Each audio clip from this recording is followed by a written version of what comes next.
निवडणुकीच्या निमित्तानं आमचं ऐकलं नाही का ऐकलं नाही तुमचं तुम्हालाच माहिती. मी ठरवलेलं होतं, कारण त्यांच्या 3 टर्म झालेल्या होत्या.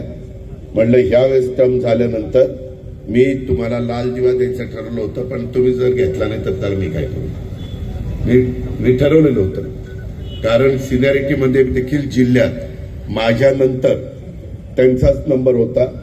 ते नसल्यामुळे मग मी दत्ता भरण्याची 3री टर्म होती म्हणून मी दत्ता भरणेला दिलं. एक लक्षात ठेवा. त्याच्यामध्ये घ्यायचं काय नाही घ्यायचं काय तो तुमचा अधिकार आहे, पण तुम्ही माझं ऐकलं असतं, तुम्ही मला प्रतिसाद दिला असता तर आणखीन तुम्हाला त्याच्यातनं मदत झाली असती. ही गोष्ट देखील तेवढीच खरी आहे. अशा प्रकारची ग्वाही आणि खात्री मी आपल्या सगळ्यांना देतो.